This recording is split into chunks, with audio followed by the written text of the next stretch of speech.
Good morning, everyone. Good morning, everyone. On this bright and sunny, not sunny day, how many of you looked at the sky this morning as you were driving into UT?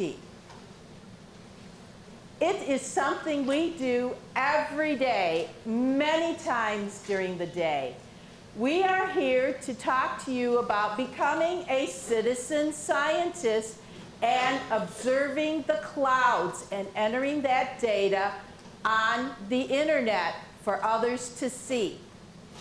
How many of you love science? Okay, how many of you did not like science, especially when you were doing it in school? Probably because it wasn't very exciting. And with the way technology has advanced, we have, as everybody says, an app for that. So we have a Globe Observer app, which I hope while you were waiting for the talk, you downloaded onto your phone. So we are going to talk to you about becoming a citizen scientist. We hope you will join the group no matter what your prior experience was with science, and that you will then help the world study the planet Earth by observing clouds all around the world. So we have in our introduction here, I'm Janet Struble. I'm the project manager of a grant that was funded by NASA. This is Kevin Czajkowski. Oh, I can say something. Okay. All right. So I'm a professor in the Department of Geography and Planning, and my field is remote sensing. And then Sarah, because I've got the mic. I'm Sarah Merzwack. I'm a PhD student here in education, and I'm also working on the Globe Mission Earth Grant as a research assistant. And we have another person, Travis Jones, as you can see here in our picture. So what is Globe Mission Earth? It is a project that is funded by NASA. We are supposed to educate the community. First of all, the educational community is one of our jobs. We are to provide professional development to teachers so that they can receive Globe training and then train their students. And as I'm going to get good at this. As I mentioned, we have a professional development for teachers this summer. And we have flyers at the table if you're interested in maybe coming on campus for the training. And we are here to engage the public about using Globe, the Globe program, and using the NASA resources that are available to everyone. So, what is Globe? And I'm not sure if this will play from the clicker.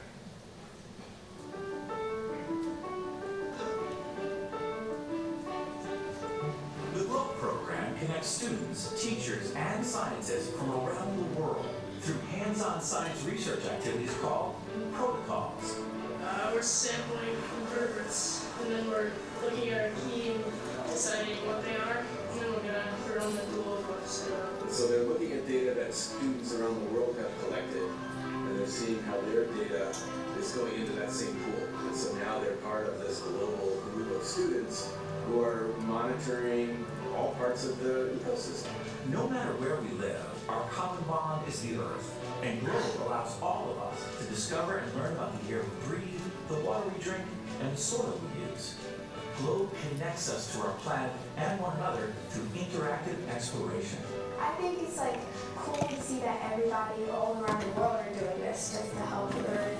The Globe program encourages students to be curious about the things they see every day, like clouds, streams, and planets. Through the data students collect, Globe helps build a bridge between today's science research and the next generation of scientists, because professional scientists are able to access the data collected by students around the world. In turn, students become more engaged and involved with science. To know that, a NASA expert or a Globe expert is going to use that actual data that's really exciting for the kids and us. Take the first step to encourage your students to discover, explore, and investigate their world. Do Globe today. Don't just read about science, do science. So being a former teacher of 20 years in science, we did science in my classroom. And as you saw, the video was addressing the educational community, but Globe has expanded to include citizens when we want to train the general public on how to do these protocols and submit the data. So we are expanding. It's an international community. So, what is citizen science? What does it mean to be a citizen scientist? So you're going to volunteer your time whenever you have the time. You're going to pick something that you're interested in. And you might not have a formal science background. It could be a hobby that you have, an interest. Maybe you're curious, like today, what do the clouds mean if you don't know?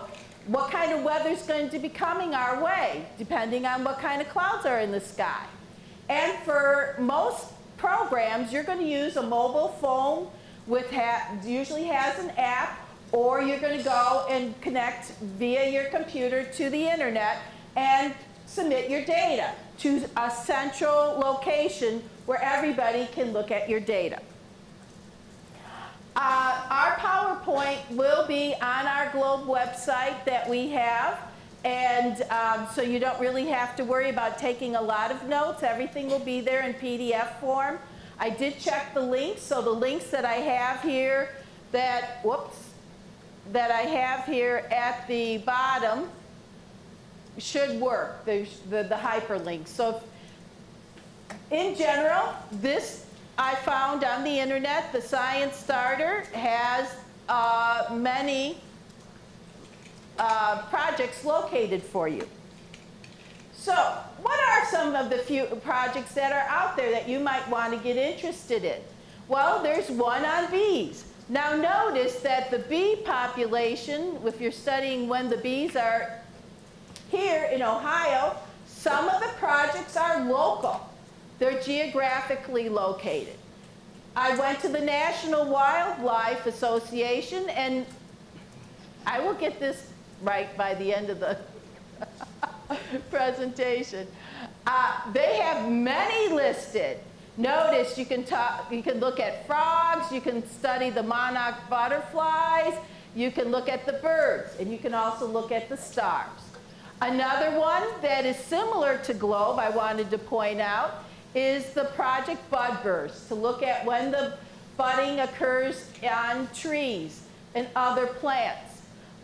Globe at night, not only in the biosphere, but in the, if you're looking in the atmosphere, to study the night light pollution that is occurring on Earth. And there's an app for that. And then one of the projects you may be familiar with is the SETI project. That is when, I think it was about 30 years ago, they wanted to use people's computers that you would download a program, so while your computer's sleeping, it would analyze the radio waves that are occurring in the, out in space to see if there's any extraterrestrial beings. Now for us, on the Globe Observer,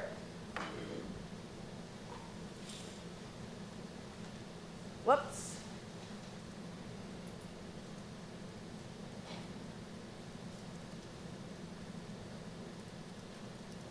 One, two, three, listen to the alphabet, come with me.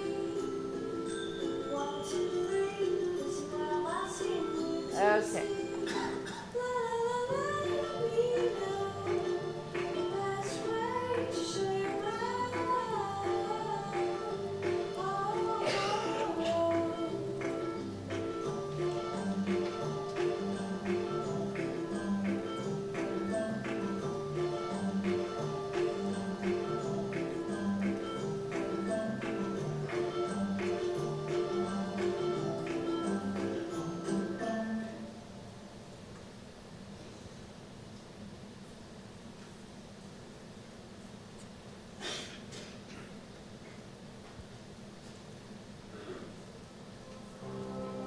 Oops.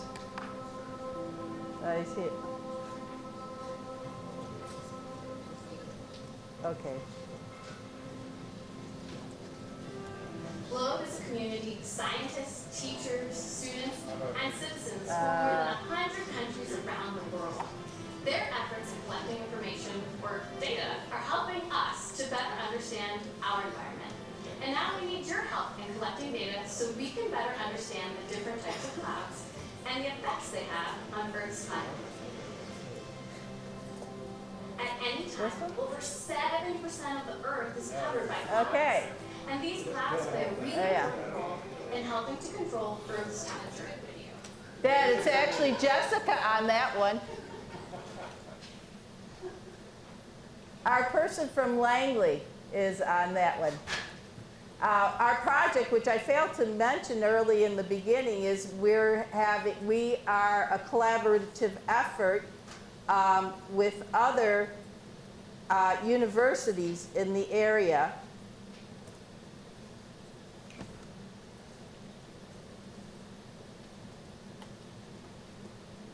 Boston University is one of our partners, Tennessee State, and then UC Berkeley, West Egg. Okay, now I've got to get this back on the, yeah, I'm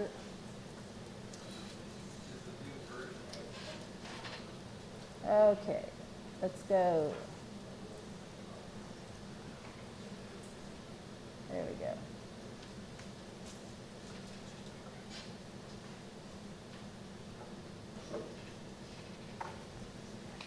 To become part of our team, you need to download the app. Is the easiest way. You can enter the information on the internet, but as you see when Sarah goes through the app, it's very easy to use the app on your phone to record the cloud data that's out there. And here's the website for the Globe Observer app. The video I just played is on that website. And you're going to submit your data on a regular basis. Regular for you could be once a week, once a month. We just want you to submit the data whenever you're outside looking at the clouds. So in this case here, you can see that here is where you're going to share your data. If you want to look at other people's data, and let's say you need a refresher course from this morning because you weren't quite awake during the training, well, there's a little tab here. You can then go and get a refresher course on how to use the app and how to submit your data. Why would you want to do this? Well, if you know, not only NASA, but other countries have satellites that orbit the Earth. And they are taking data. But what is between the satellite and Earth are our clouds. And sometimes we can't tell if, for example, is that a cloud or is that snow? So with your observations on Earth, pairing it with the satellite data, scientists can make sense of what's going on in on our planet. Now, as we started with the title, we're here to talk about the solar eclipse. How many know that there is going to be a solar eclipse in August? Okay, well, I'm telling everyone, on August 21st, there is a solar eclipse that is occurring throughout the United States. Coast. I wanted to mention that. Oh. University of Toledo, our first day of class was going to be August 21st. But we moved it, right? Just for the solar eclipse. Actually, they shortened it to 15 weeks, but we are going to start on August 28th next fall. So I was going to be having class during the time of the eclipse, but instead I might go to where the eclipse is more total. We had it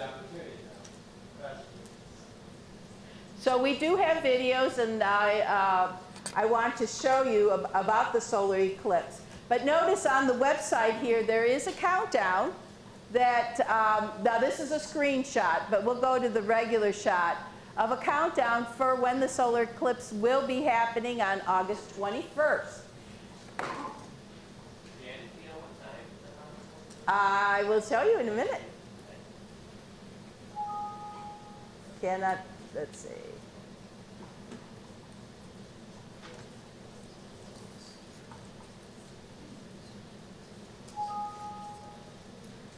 Okay, so this one was a neat video. Let's see if I can get up information.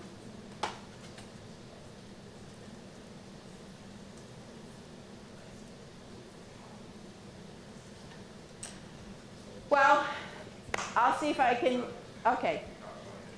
So the solar eclipse will be happening, and this is an animation that I really want to show you, is because it shows you how it's going to look from coast to coast. And on that website, it's really cool to see how it gets darker and then lighter as it crosses, as the eclipse crosses the United States.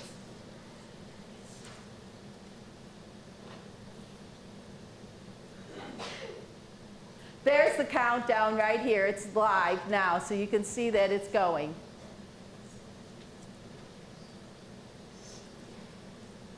Let's see. Scroll. So as you can see on the on this website, all the information that's available to you.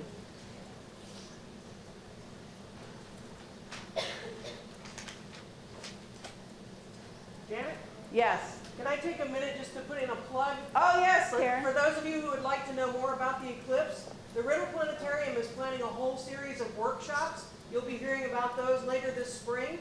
And so they'll There be we go. talking about what the eclipse is, how to go view it, all the safety tips, and where to go view it as well. So I urge you to keep an eye on the planetarium website as well, or just follow the Twitter feed for the Natural Sciences and Math okay. College, and we'll keep you updated on that. But hopefully that will be helpful for you as well. Okay, you can go back to the PowerPoint.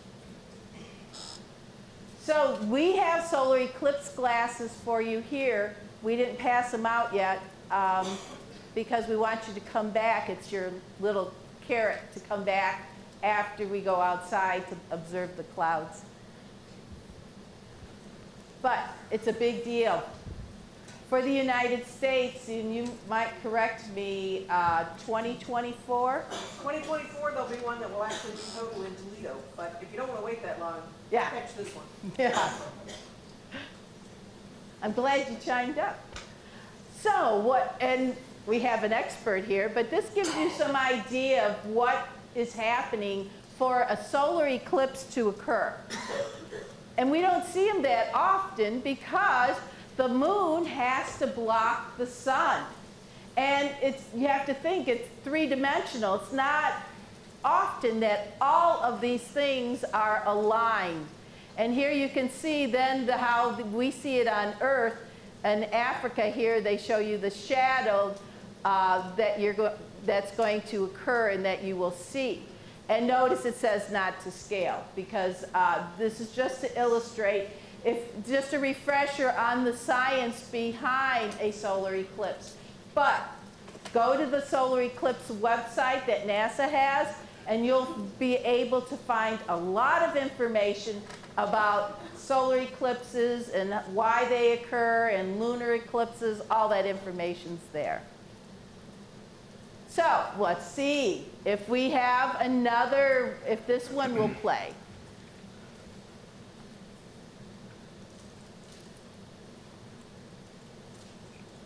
Okay. I don't know why it won't go to full screen. There is no music, but this one will show you. Notice the how these changes, the yellow will go to dark and then it goes up to light.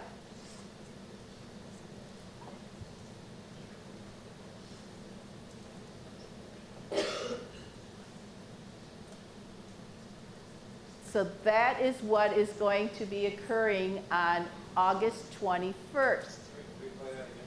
Yes.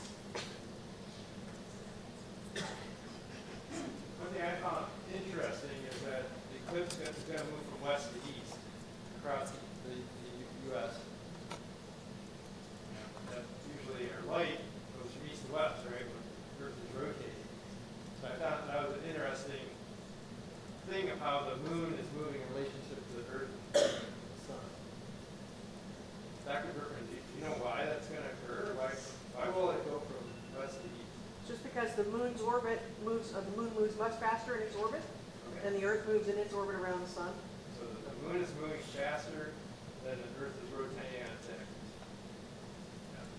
No, not that the Earth is rotating, but then the Earth is moving in its orbit around the sun. So it just zips through. Okay. Now, here we have, so this is a map to show what the animation just showed us.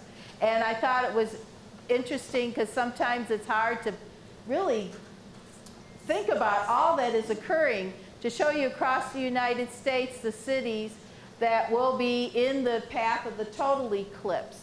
Now, you might want to correct me. We're going to get about 85%? 82%. 82% of totality in the Toledo area. So this is a really big deal. But can I just comment? Sure.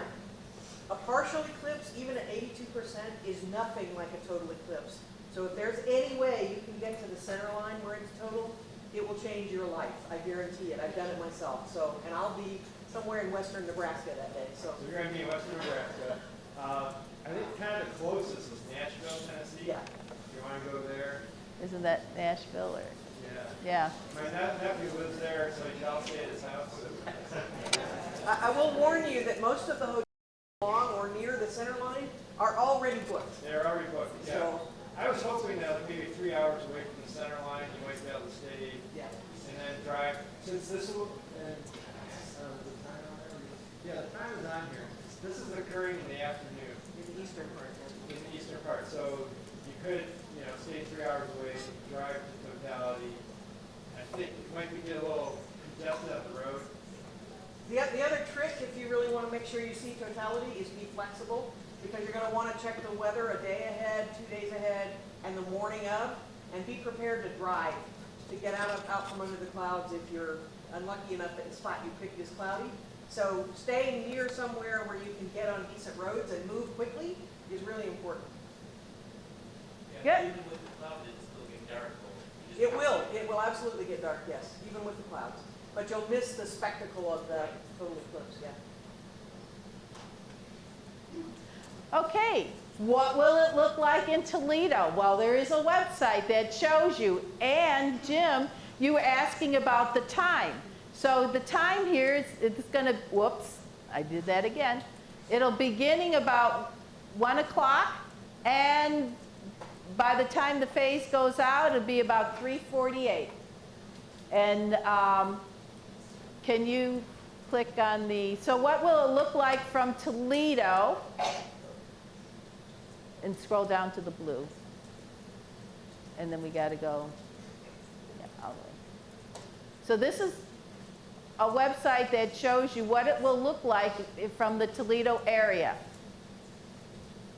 Now notice this, it's, the speed on this animation.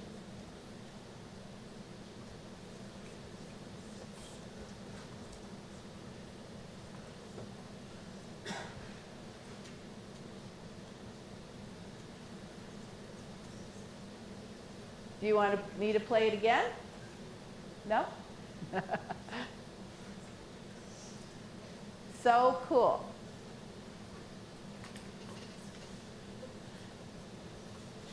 Our eyesight is very precious to us. So this is just to make sure safety when observing You don't look directly into the sun, and there are many places you can get glasses for free.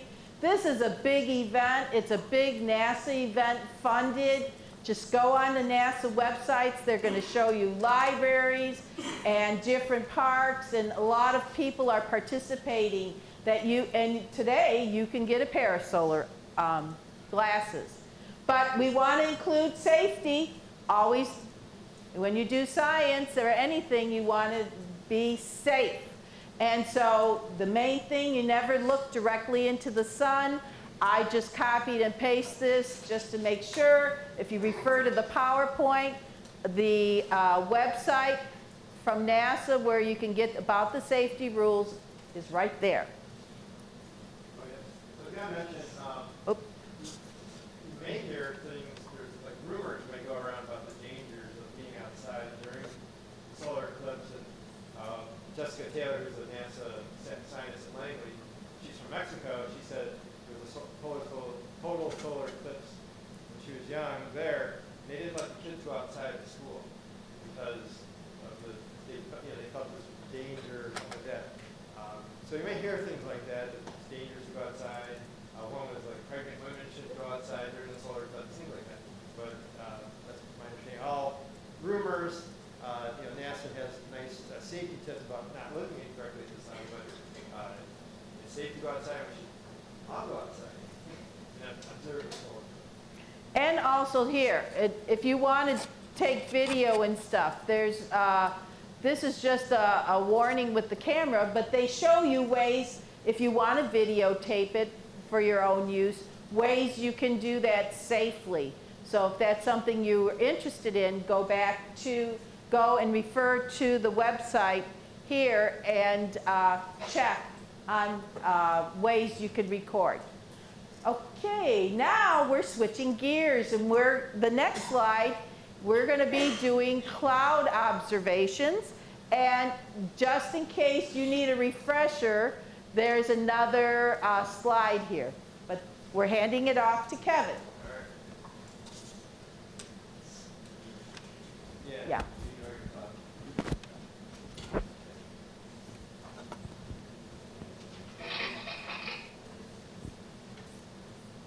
All right. See if I can do this. Right, left.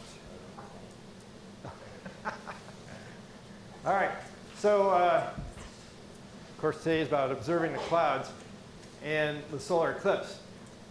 We are organizing scientific investigation across the country to look at what happens to the weather during the solar eclipse. And so we're working with, I forgot the organization, it's like the National Astronomical Organization. I forgot the name. But they're organizing volunteers, schools along the totality. There's going to be 60 schools and locations. One's at Titan Stadium in Nashville. So they're going to have a big thing at Titan Stadium, the football team. But anyway, we're sending instruments so that people can do science at those locations. Then we're also working with schools on either side of the totality to take observations. And I'll show you the instruments. One is going to be clouds. How do clouds change during the solar eclipse? Okay, so that's why we're here, is you can use the cloud app to observe how the clouds change. This is called an infrared thermometer. So this measures the temperature of the surface of the Earth. And I developed this along with some colleagues probably about 15 years ago, is having people take surface temperature observations to look at the emitting energy. So this measures the energy being emitted. You may be familiar with like the kids' thermometers they have now that they're non-contact thermometers, take the temperature. This is the same idea. You just take the temperature like that, look at you kind of pull the button, and take the temperature of the surface. My hand's much warmer than the floor is.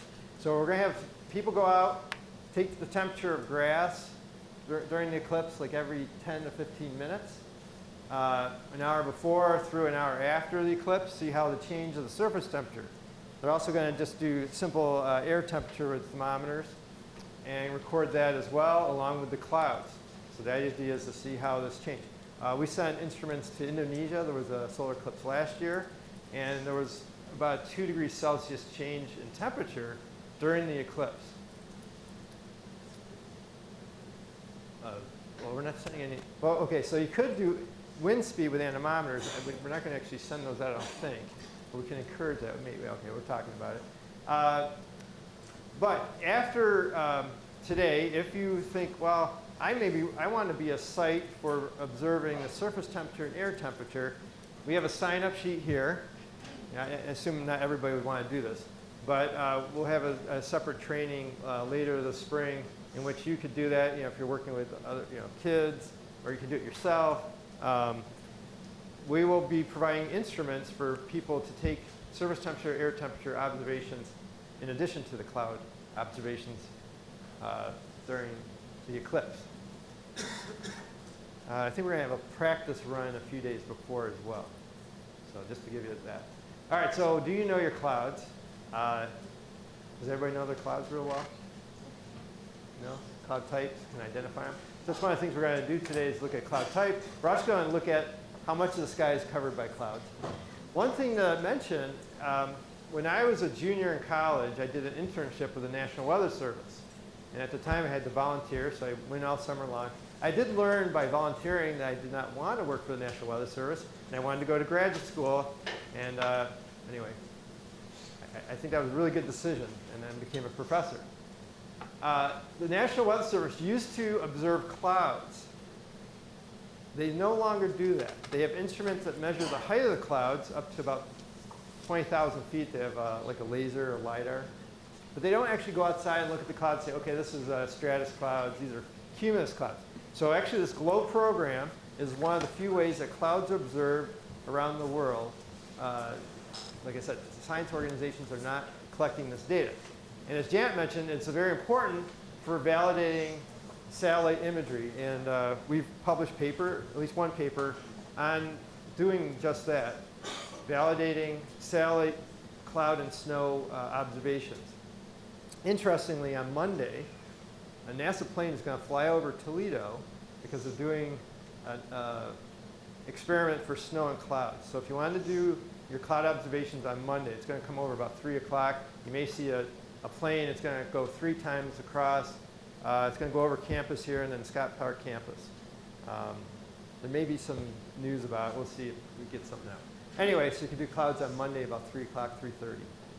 That's pretty loud. Anyway. So you probably know we observe clouds. We name them by shape. That's one aspect. What's the other way we name clouds? You just yell out. You got shape, and what's the other? Elevation, height, right? So we have kind of 3 different types of shapes. We have this wispy, we have flat, and we have puffy. All right, so the puffy clouds, you guys can yell it out. All the other, what's it called? Cumulus. You can say it louder. So, all right, cumulus clouds. All right, flat clouds. Stratus. Awesome. I like it. Say it with authority. Stratus. And then the wispy feathered clouds way up in the atmosphere. Cirrus. See, you guys, some of you know your clouds real well. That's excellent. All right, here's the height. I do get some criticisms once in a while because it's in feet. All right, so the National Weather Service, we always worked in feet. We can do it in meters, but in feet, it's nice round numbers, 10,000, 20,000, 30,000. So I like the round numbers. All right, so if we have high clouds, we just take 0 and then the shape name to do the different cloud types. Medium clouds, we use alto. Like, in singing, there's soprano, there's tenor, and altos in between. So altos in the middle, medium clouds. Then you do the shape name. And then for low clouds, we just use the shape name. All right, so now we're going to go through, see if you guys can name all these clouds. So we have a wispy, feathery cloud that's high. What? Oh. Cirrus. You got it. Awesome. And actually, you can yell it out. Let's just yell it out. All right, high, flat cloud. I heard it. Cirrostratus. All right, so we have the flat stratus. high cirrus, we put them together, cirrostratus. All right, so of course we're going to do the puffy one too. Cirrocumulus. See, it should be like maybe we should have a song now. Cirrocumulus. All right, we're going to do it in the middle. Flat in the middle cloud. Altostratus, awesome.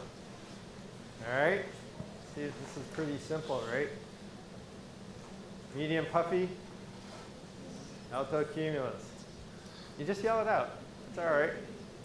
Low flat clouds. Stratus. Low puffy clouds.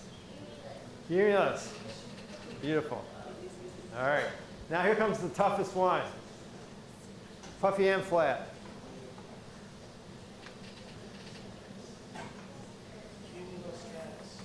Cumulostratus? Stratocumulus. All right, well, should we have a vote? All right, who wants to go with stratocumulus? Need participation here. Stratocumulus. And this is why professors have clickers. I know my son complained because he's a freshman here. He's like, man, I had to buy these clickers for this physics class. And anyway. All right, how about cumulostratus? All right, I sometimes do, okay, close your right eye if you want cumulostratus. Then you don't have to show everybody, right? So it's actually stratocumulus. So we go by stratocumulus for the flat puffy clouds. This is a very typical wintertime cloud in our area. So I'll give you a hint for today. All right, if there's precipitation, we have nimbus involved. All right, cumulonimbus. Actually, in the olden days, we call them CBs. Meteorologists actually had like an internet before there was internet, and we used to communicate information over the phone lines. And so your weather observation would be the temperature, dew point, wind speed, wind direction, cloud type, cloud height, all in, actually similar to Twitter or something like that. It was like 80 characters long, the whole weather report for a single station. So all the clouds had short two-letter acronyms, so it was CB for cumulonimbus. If it's short and raining, nimbostratus, and nimbostratus is NS. So those are our two precipitating clouds. All right, so now here comes now I don't want you to guess the cloud yet. So what shape is this? Puffy. So we're going with shape first. Puffy. Is it high, medium, or low? Low. It looks low. So I have the roof of our building here, right? We're like right here. So I took this from University Hall. All right. So if it's low and puffy, it's going to be cumulus. You get an A. All right. Okay. Puffy or flat or puffy? Flat. Okay, so you're all wrong. You see this outline here? So meteorologists would call this puffy, believe it or not, even though it looks flat to all of us, right? So we're going to go with flat. Or no, we're going with puffy. Puffy, right? I said it was puffy. Meteorologists say it's puffy. High, medium, or low? Medium, I heard? Medium. Medium. So if it's medium height and puffy, altocumulus. Okay, altocumulus, awesome. All right, good. Okay, here's a rule of thumb. This is my thumb. All right, so if you stick your hand up at arm's length and the cloud is smaller than your thumbnail, it's going to be cirrocumulus because it's further away. If it's bigger than your thumbnail, it's going to be altocumulus because it's closer to you. So the further away the cloud is, the smaller it looks. It may be the same size cloud, okay? But it's further away, so it looks smaller. So which one's this? Altocumulus, awesome. All right, see a theme here? Altocumulus. I've had a couple in a row of the same.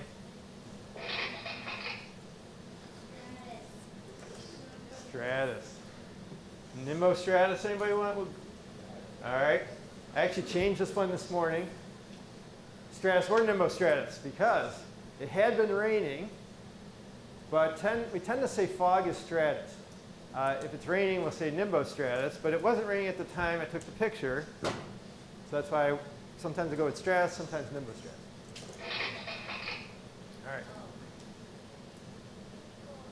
Cumulonimbus. We had these clouds yesterday, right? On February 24th, we had thunderstorms. Pretty cool. All right, cumulonimbus. Now, cumulonimbus are tall clouds. They grow vertically. What's interesting, they have pretty much all the cloud types. They have cumulus, they have cirrus, cirrostratus. That's why you just call them cumulonimbus. You could, people would identify all the different cloud types. So you'd identify a whole bunch. Is this one flat or puffy? This one's flat. You don't see any, there's no outline, right? It's nice and flat, right? You see the sun here, but it's fuzzy as well. So this gives us a hint as to what type of cloud. Altostratus. If you can see the outline of the sun, that's cirrostratus. Okay, altostratus, it's fuzzy. All right, what do you think this is?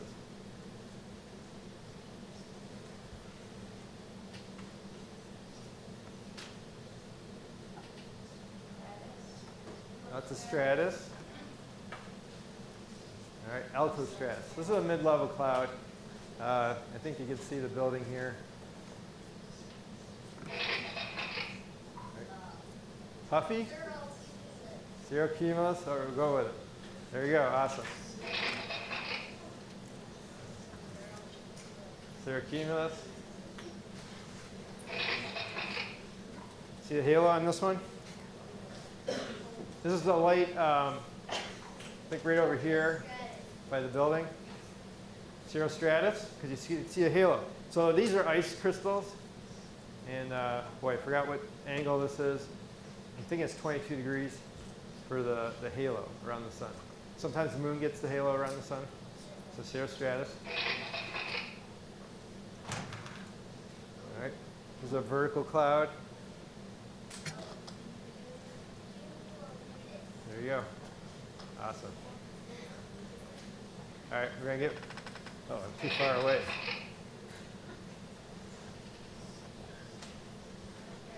Contrails. All right, so we gave you a cloud chart, right? All right, so you can get this out if you want. So I should have mentioned this before. So it has the height, has the shape, all the different cloud names on it. This one's cirrus or cirrostratus, but also we can identify contrails. So when we do the cloud observation, we're going to count the number of contrails, and Sarah will go through that. You can see these contrails. The one scientist we work with at NASA Langley, Lynn Chambers, she's a contrail expert, and one of the things, contrails actually warm the Earth up. So having these contrails is actually making the Earth warmer, and they've observed that. So what kind of cloud? Contrails? Well, what kind of cloud is it? Cirrus? Cirrostratus? All right, with persistent spreading contrails. Okay, so we won't have to worry about looking at that today. Here's another example. So these are persistent spreading contrails, so they start spreading out. This one actually might have some cirrocumulus in it. I just said cirrostratus with spreading clouds, spreading contrails. All right, this is the tricky one. Stratocumulus, right? Because it's flat and puffy. Does this look like the sky this morning? Kind of, right? And you get snow showers from the stratocumulus clouds. These are lake effect clouds, tend to be stratocumulus. All right, I just have one more. So this looked like this morning as well, right? Kind of dark and menacing. You kind of have these long streets of clouds that are they're stretched out by the wind, and they're stratocumulus clouds. All right, so that's our cloud lesson for today. All right, so I think now, back to the PowerPoint. So Jan, are you doing the talking now? No, Sarah's doing the talking, okay. So now we're going to look at the app itself, and we're going to plug our, Sarah's going to plug her phone in.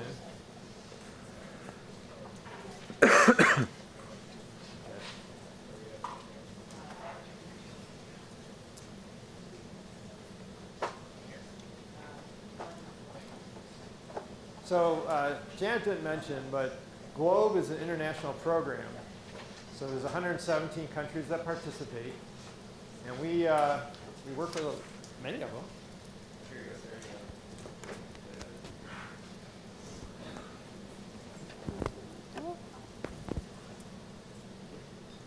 That's cool. Okay, so I saw a number of you downloading the app. Can I get a show of hands? Who already got it? Awesome. Okay, if you have not, go ahead and if you want to get on the Wi-Fi, it's the public, it's free, just quickly log in.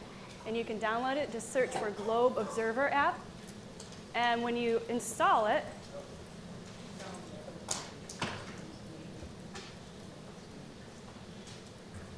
oh, on the main screen, right here. Doing what? Oh, okay. So obviously on the outside here, we've got the screenshot of my phone that's actively hooked up and right now on the app. And in the middle here, Janet's going to show you some screenshots as well to kind of supplement. So the first thing you'll see after you log in, and hopefully you were able to get your passcode that you had to check your email, right? Put that in, and then you can start your Globe app. So the first thing you'll see here is this home screen once you're logged in. And the interesting part is even before you start, you can click on this little, at the bottom here, this little satellite flyover, upcoming flyovers. And so like Janet and Dr. C talked about, what we're doing here is basically crowdsourcing, right? We're crowdsourcing, we're putting in our ground level clouds observation into the cloud-based database that is GLOBE. And that's to help NASA to corroborate their satellite imagery of clouds that they're seeing from above. So we're looking from down below up, they're looking from up down, right? So the best time then to take your ground level observations then would be when a satellite flies over. So even before you start, if you click that little symbol there, then you can actually see, okay, over my location, which it automatically detects there, what upcoming satellites are flying over. And it tells you which satellite and which, or what time they're going over. And then also tells you for the next day too. And these are all really cool if you want to do some Google searches and learn about all the different satellites. So let's go back to home. And so the first thing you can do is go to New Cloud Observation.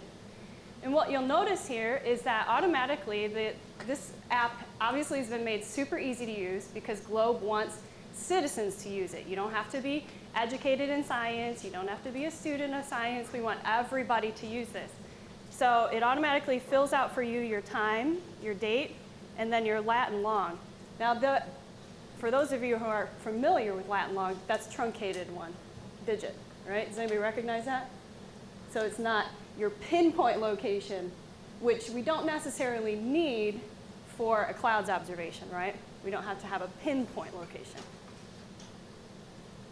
So the next screen, you hit next, and you have three options here. So are there no clouds? Is it completely clear, which is rare around here, right? You have clouds visible, or you have obscured. Now, a lot of people, and I've gone over a lot of data that people have submitted to the GLOBE database, and people a lot of times mistakenly choose obscured when there's a lot of clouds. So if there are a lot of clouds, you would probably think that that's called obscured, but actually obscured means that more than 25% of the sky is just not visible. So maybe there's buildings or trees or something like that in the way. So if there's 100% covered by clouds, you still click clouds visible. And then the first thing you want to do, and if you don't do it, it gives you a little warning of unhappy face or something like that, is you choose enter your cloud percentage. So you have to kind of look up and guess. So I know we're not outside, but just looking through the windows, what would you guess today? Overcast? Probably that one. Okay, so then you click done. And then it walks you through just like everything that Dr. C just showed you. And you can see here, high in the sky, middle of the sky, low in the sky, and then rain or snow clouds. And this is great because it gives you pictures of each of those. And so you go through and you just check the little boxes next to them. So if you had to guess, in which we'll go outside and give this a shot with your phones, but what kinds of clouds do you think today? Anybody? Where's our expert? Any idea?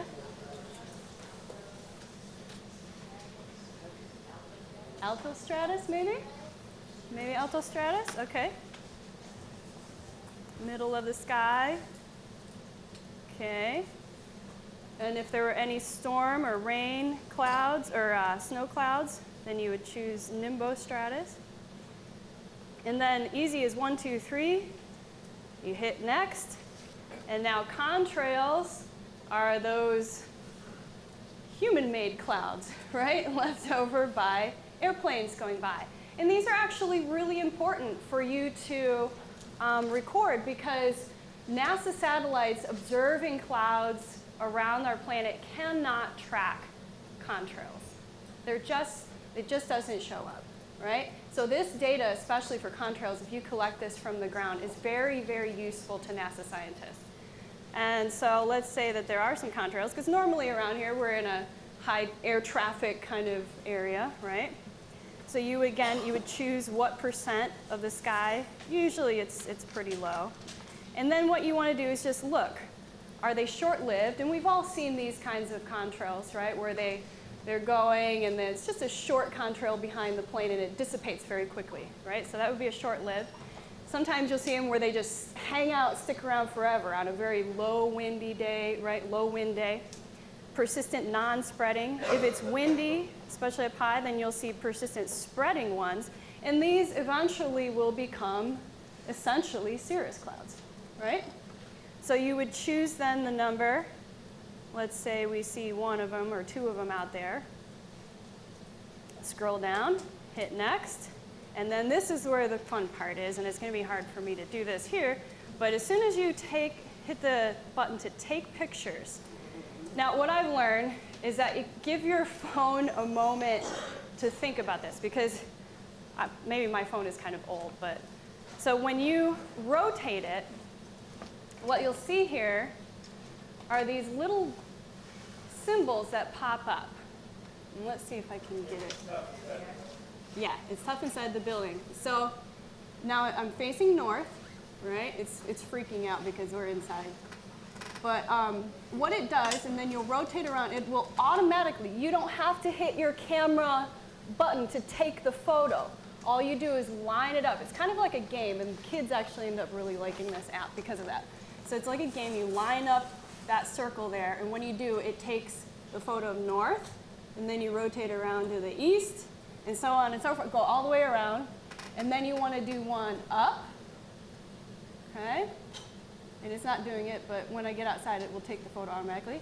And then you want to do one, or you do it right on top of my head? Down, okay? And so when you're done taking your photos, you hit done, okay? Oh, look, it did take one.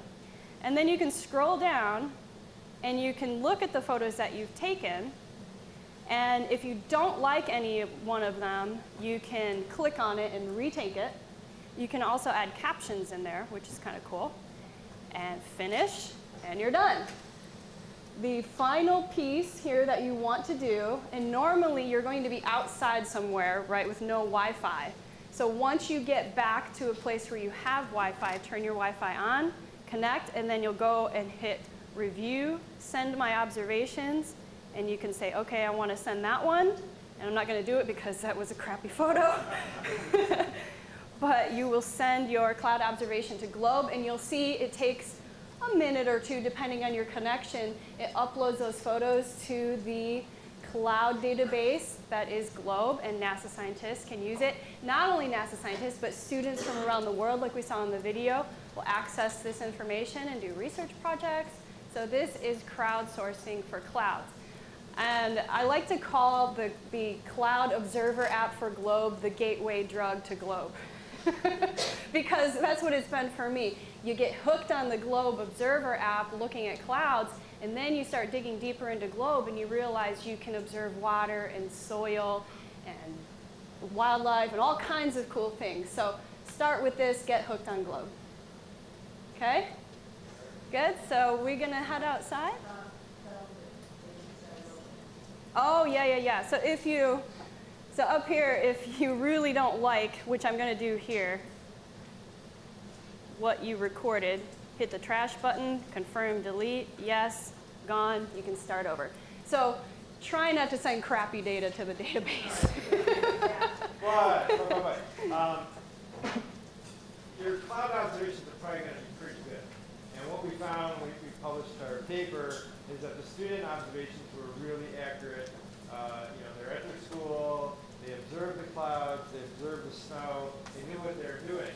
Scientists sometimes don't think that the public can take good data, but trust me, you can. And I'll just say that if you have two meteorologists standing next to each other, you have a cloud, or some kind of cloud, two meteorologists may have two different cloud types that they will say. Okay? It's not an exact science. We're taking the continuum of clouds and we're putting them in about 10 bins. Right? So we're trying to make discrete observations of this continuum of cloud shapes and types and heights. So it's okay. You might have a different observation than your friend. That's okay. Right? Yeah. It's all good data. And if you want to go and see your own data that you collected, then you can click that button, See My Data. You can also see today's cloud measurements, which is pretty cool. It will bring up the Globe visualization system. Wanting me to log in. And you can see around the world who today has collected clouds data. And that's what this map is right here. And so where those, okay, see where those dots are? See if I can zoom in. Oh, I zoomed way in. But the symbols themselves give you an indication of what kind of cloud cover was observed in those areas. But this is kind of the instant gratification part of the app, right? You get your data in there and then you go and you can see, wow, there are people around the world right now doing just what I did, which is very cool. Okay?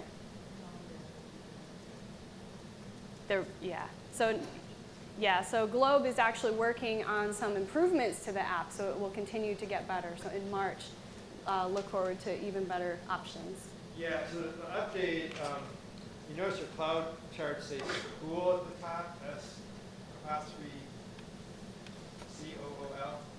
That's another program that NASA has, and they're merging that program with Globe for the cloud observation. So in that program, once they come up with a new cloud thing, they will actually send to you, it's my understanding, we'll keep our fingers crossed, the satellite observation that matches your observation.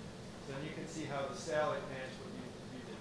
You want to look at the screen, tell me about that? So this is the, yeah, so from within the app, you can also see not only the data that people on the ground have collected, but you can see the current path of the satellites going over and observing clouds. So that's where it's dark is where it's continuing to go over, right?